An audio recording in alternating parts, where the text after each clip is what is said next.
Section 148. Vasudeva said, after Bhishma had said these words, Drona, always competent to speak, then addressed Duryodhana in the midst of the assembled monarchs, and said these words that are beneficial to thee.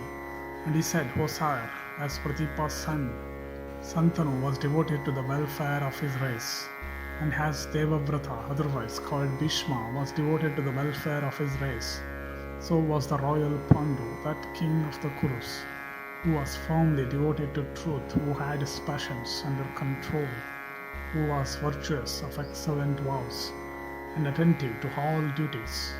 Thou king by right, that perpetuator of the Kurus race, it made over the sovereignty to his elder brother, Dhritarashtra, endued with great wisdom, and to his younger brother, Kshatri, Vidura, and placing this Dhritarashtra of unfading glory on the throne.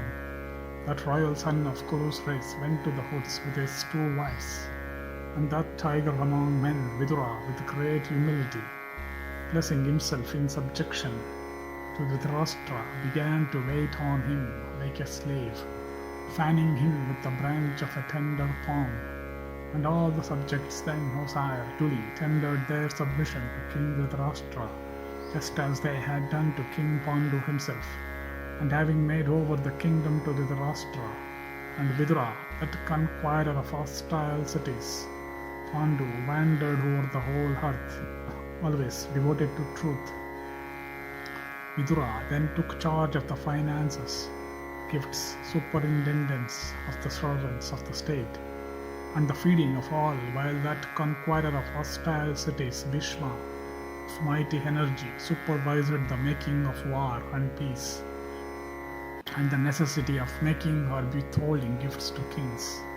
When King Dhritarashtra of great strength was on the throne, the high-souled Vidura was near him, born in Dhritarashtra's race.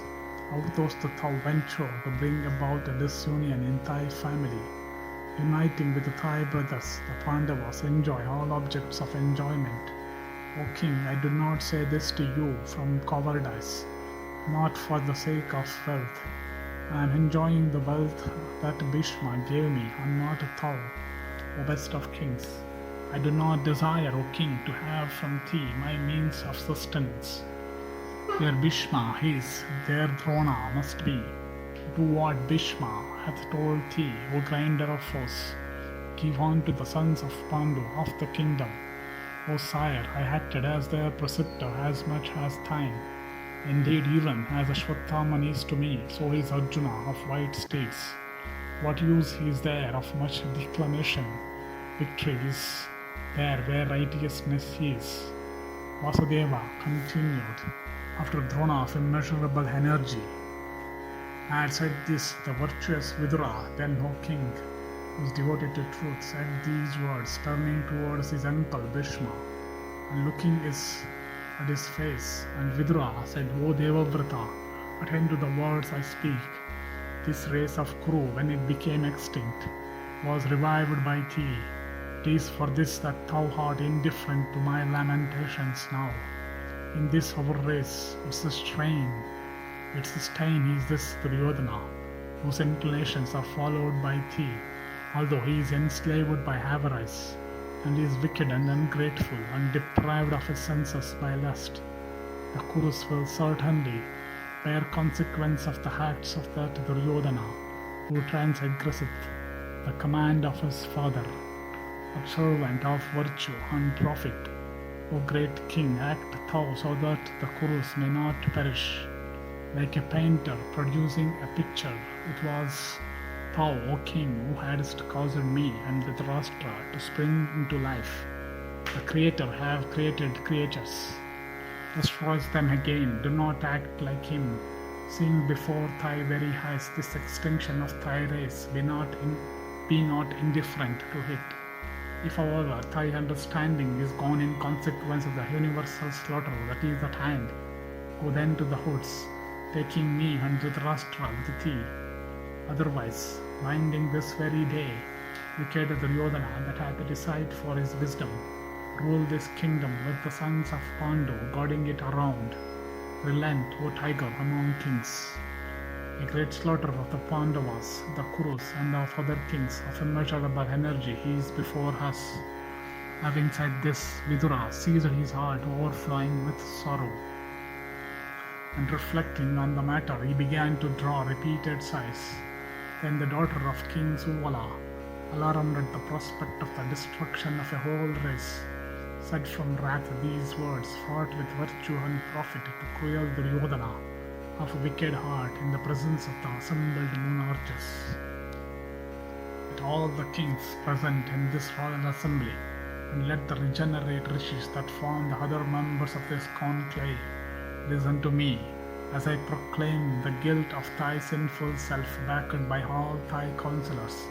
The kingdom of the Kurus is enjoyable in due order of succession. Even this hath always been the custom of our race. Of sinful soul and exceedingly wicked in acts, thou seekest the destruction of the Kuru kingdom by thy unrighteousness. Wise Dhritarashtra is in possession of the kingdom, having Vidura of great foresight under him as his advisor. Passing over these two, why, O Duryodhana, dost thou from delusion covet the sovereignty now? Even the high-souled king and Kshatri, when Bhishma is alive, should both be subordinate to him.